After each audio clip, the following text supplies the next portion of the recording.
Although Kenya National Union of Teachers (NAT) is not an affiliate of COTU, Francis Atwoli has reiterated his unwavering support for NAT for resorting to industrial action in their bid to force the government into honoring past collective bargain agreements it has reached with teachers. There is no one time when we have received any salary increment without going to the streets. Recently, the civil servants were awarded salary increment without any agitation. But for us, unless we agitate, this government does not listen to us. So, parents, take your children to school at your own risk. The real issues are not miniskirts. The real issues are not tuition. The real issue is the salaries for the teachers. If all this harmonization are done, they will not take more than that billion, and our government have returned to the treasury 106 billion. So we are asking the Minister of Finance, instead of returning this money back to the treasury, let them give this money to the Teacher Service Commission, our employer, and they are going to pay us for 3 years without a pinch from the government. NAT is not an affiliate, but we are supporting them because issue of collective bargaining is a constitutional issue.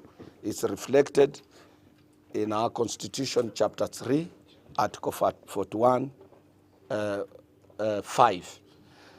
So we are appealing to government to sit down with NAT and negotiate. We don't want teachers to go on strike on a simple matter of constitution. The outspoken trade unionists also castigated political leaders who are busy cutting power deals with perceived community blocs all over the country in the name of alliances, while negating on their need to address pressing issues in the society, terming them as mere conmen. If a politician is going, for example, in Ukambani, he says, I want to be in alliance with Kalonzo Musyoka so that he can attract their camp attention.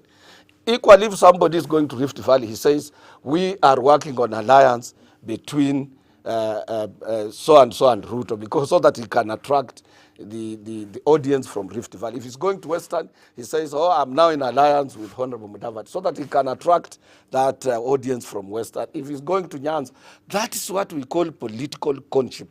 Those are conmen.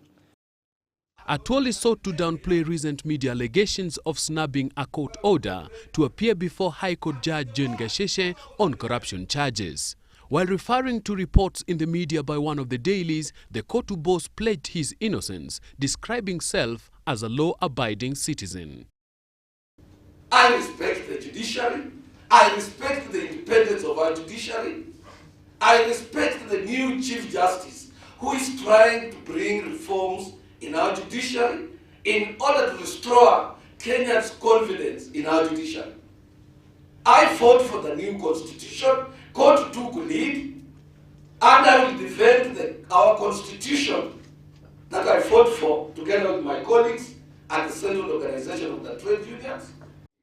The African Trade Unions Training Conference that brings together all major unions from East, Central and Western African countries is aiming at forging a close working relationship with the International Labour Organization in the area of HIV and AIDS prevention and management among workers. Solomon Were, GBS News.